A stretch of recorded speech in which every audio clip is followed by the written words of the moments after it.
Welcome to Making It with me, your host, Terry Wollman. I created this show to focus on what it takes to have a lasting career in the entertainment industry and the ever-changing landscape of the entertainment industry and music industry. Today we are broadcasting live from the NAMM show in collaboration with EnterTalk Media and Caffeine. And I'm here with guitarist, educator, clinician, Kenny Echizen. Kenny, Hi. welcome. Hello. And Kenny's also product specialist for Xotic Guitars and Effects, a company that I'm actually really proud to be associated with and to endorse. And oh yeah, I love you guys. So I'm so happy to have you here. Thanks. And I would love for you to talk about. And by the way, congratulations on being married. Oh, thank you. I don't know if I've seen you since. I got it. I mean, I think we have. And Okay. then Well, I'm still excited I have for a you. little boy now too in Wow, October. So that's fantastic. it's been 3 months. So I've been lack of sleep. Wow, that's great news. So, Kenny, one of the things that I wanted to talk about, well, there's three things that I find really interesting. One is your roasted maple necks on the Xotic guitars. I think that they're fantastic.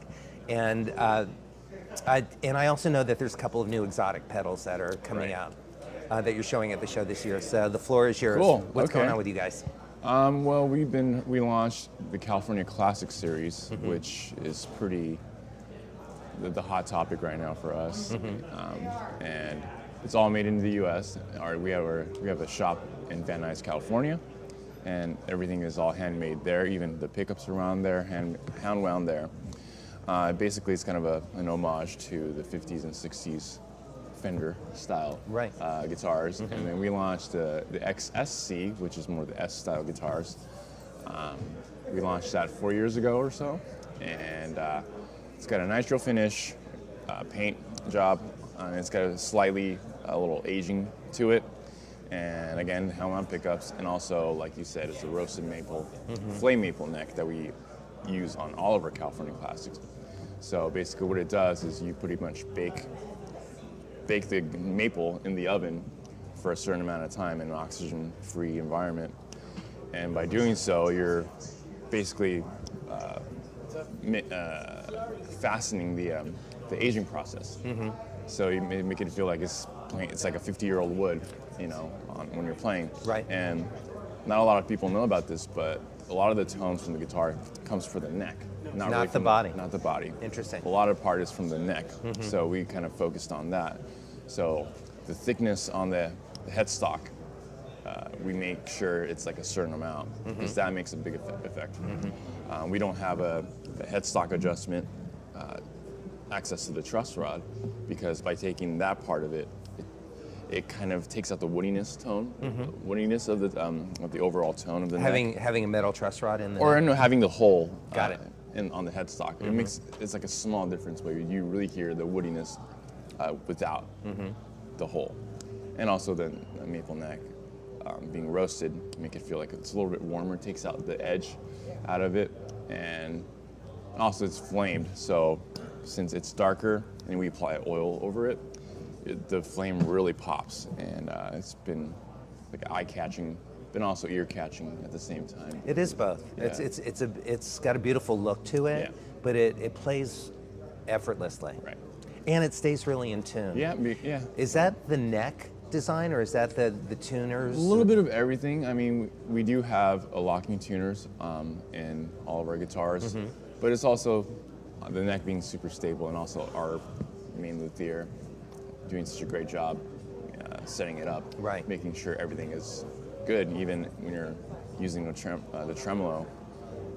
If you do it right, setup wise, you can make it work. A lot of the times, a lot of F-style guitars, they go out of tune when you use a tremolo arm, or even if you look at the tremolo arm, because the setup is not that great. Right. So we make sure every single guitar. I'm the only person actually that's doing all the final inspection of all the guitars. So you test run every instrument before it leaves the factory? So if I don't put the green tag, which is a go, it won't leave the shop. So I'm very stubborn and really strict with quality control. And they encourage you to keep that standard as, Oh yeah, they want as me high to, as you want it yeah, to they be. want me to be a jerk. Oh, Good. Yeah. It's Well, like, they found the right guy, right? exactly. I should have. See, I got promoted to janitor. I saw. Congratulations. Thank you. Yeah. I'm a janitor at the shop so, now. Yeah. So you got a bump. So I could just bump myself to an official jerk next year. But yeah, I mean, I make sure everything is all good to go. Everything looks fine. Everything feels great. Right. So, because that'll be the last time I'll ever see that guitar to the customer. Right. So I want that to be. I want the first impression to be the best. You know what I mean? That's really nice to be in a position where you are allowed to be fierce in your expectation of everything that leaves the shop. Yeah, and I'm cool. It's cool that my boss really trusts me on that by playing or just my instinct overall of QC. Because I mean, there's some people that some of the QC guitars that goes out that are just like really questionable because like, you know, they don't care or anything like that. But for me, like, if it goes out and if there's a problem, then it's my problem. It's my problem. Yeah, it's on you. So I don't want any of that. Right. So, I mean, the turnaround rate is very low. Like the complaints are almost to none. Right. Good. Sometimes, like, you know, sometimes they just blindly buy the guitars without even trying it because we don't have much dealers out there. Right. So they just kind of take a bet and go for it. Right. And sometimes they say, oh, the neck's too big, or you know. Right, because you have different radiuses. There are different options with your guitars. Yeah. But we get zero comments about how, you know, oh, this sounds bad or this feels bad. They just say, oh, the neck's not for me, or whatever. You know, it's too much hum on the pickup because we use real single coils. Right. So they just talk about more of the feel or the tonal thing that I can't control. It's the nature of the guitar. Right. So I'm pretty proud Well, every of the instrument is uniquely its own. It's got its own personality, and you know, it's got the exotic design. Yeah. But you have options for neck radiuses, fret sizes, pickup options, and and of course every piece of wood is different. Yeah. You know, slightly different. Yeah, we hand select all the bodies and necks and make sure we combine together because there is a ratio of a certain weight or a certain sound on the neck and the body. If you knock on it, every neck sounds different, every body sounds different when you knock on it, and certain frequencies kind of cancel each other out sometimes.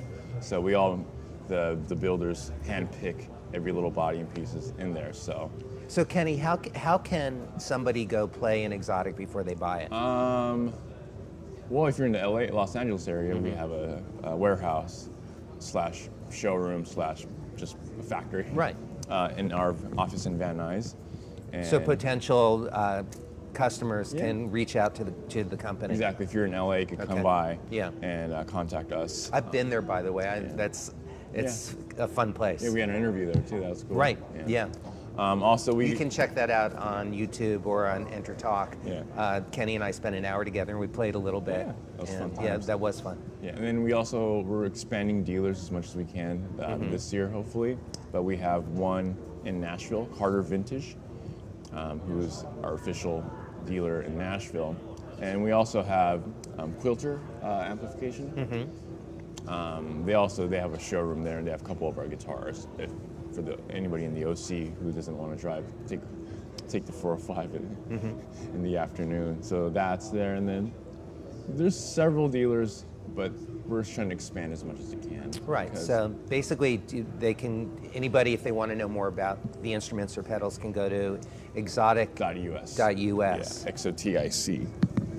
Xotic. Which is also right up here. There you go. Yeah. Not my shirt. Xotic Yes, Guitars. I think it's on your shirt as well. Yes. Hey, so I'm excited you've got some new pedals because Yes. you know, Xotic really established themselves as a pedal company before moving into building beautiful guitars and basses. So you've got the super clean buffer and the super sweet booster. Nice. And I went and saw the demo on the website. But, but you tell me about those two pedals. Yeah. Well, buffer is not really a new news to anybody. It's been around for such a long time. But have you made buffers before? No. Official ones, no. Some people use a couple of our boosters as a buffer, Right. but it doesn't really function really as a real buffer. Yeah, I'm curious because I'm in the market for a buffer. I do Great. not have one in my I know a pedal guy. board. You do? I know a guy. Yeah, well, we should So talk. a buffer is, so we have a super sweet, super clean buffer, which is, it's based out of a JRC chip that everybody knows and love, and it's got like it's about 12 dB boost, up to 12 dB boost, in case you want to have a little bit of a bump in the volume. Right. But essentially, it's a buffer, and it sounds like you're plugging straight into the amp with a pretty short cable. Yeah. And if you have more than, who knows, even just 2 pedals that are true bypass, Right. which is kind of a broad term. It's not really, no such thing as a true bypass, to be honest. But So, as a very pretty technically savvy guitar player, because you work for a pedal company, but you're a player. I'm a nerd, yeah. You are a nerd in the best way, and you're out touring and recording.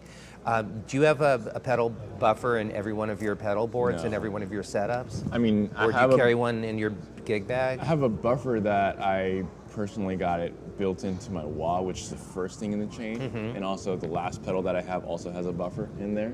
So I make sure everything, all of the line is very clean. Right. So it sounds great after plugging. At the beginning of the signal. Yeah, exactly. Right. Because on my pedal board I have about 12 pedals in the chain, and I don't have any loopers in there. Right.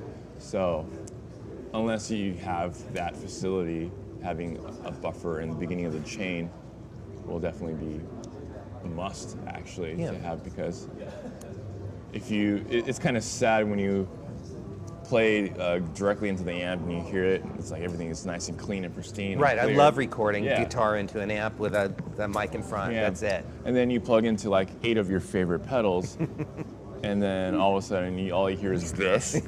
All the highs are cut. Right. You don't hear much clarity in the tone, and it kind of bums you out because you want to use all that pedal. Right. But at the same time, the clean tone sucks because of all the pedals that Right. are going through. Because cables, plugs, switches, components, even every single thing is high quality, it will still corrode your tone no matter what. Right. Yeah. So you got to have a buffer in there. So Do you happen to know the list price? map is 150, and then map is 120. Excuse me. Okay. And then list price is 150. So Okay. a little over $100, and you get a tone that sounds like you're plugged straight into the amp. Yeah. which is So nice. every listening, you might want to check that It's a pedal out. must. And yeah. It's gonna be. We have an EP booster and RC booster we've been having for over a decade now, which has been like a staple for every guitar player.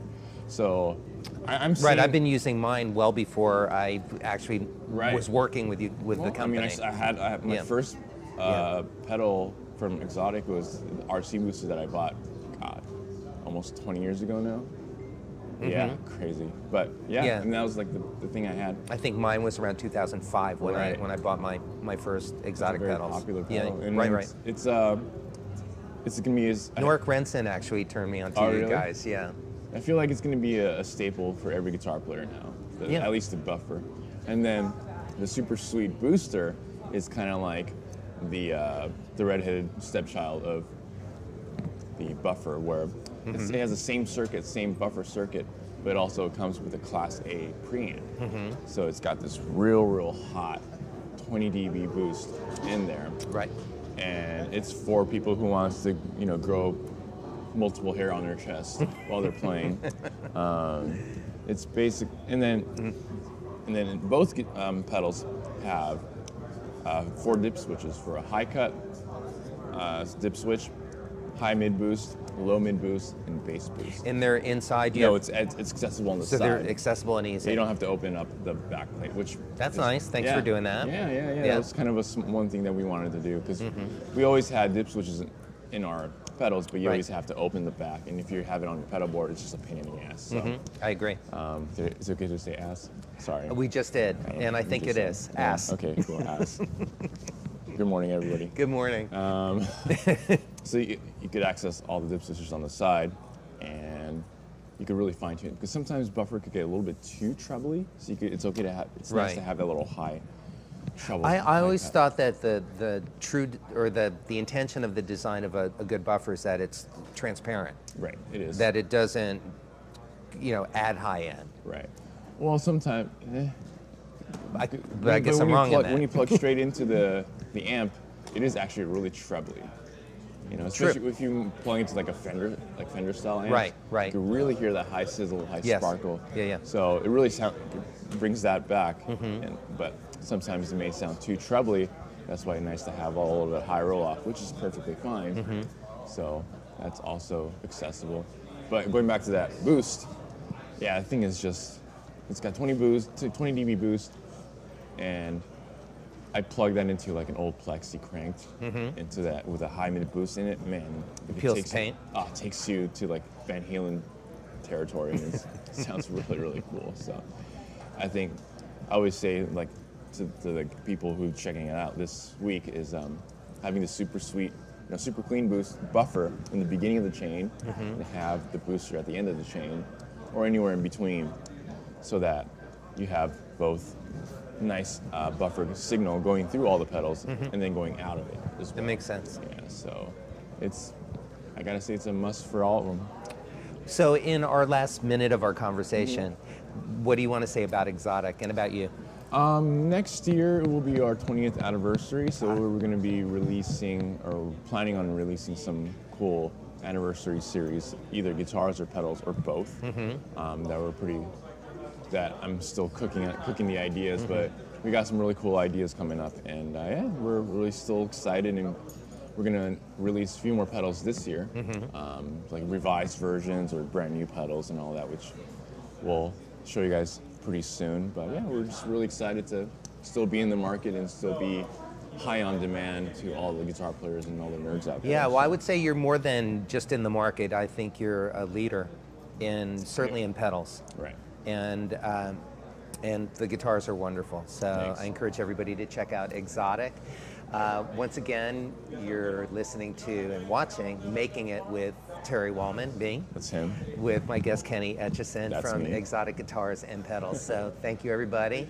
We're at the NAMM show, and check out all of our episodes on iTunes and EnterTalk Media and wherever good conversation is found. That's good. Thanks, everybody, and thank you, Kenny. Thank you. It's great to see you. Likewise. Yeah.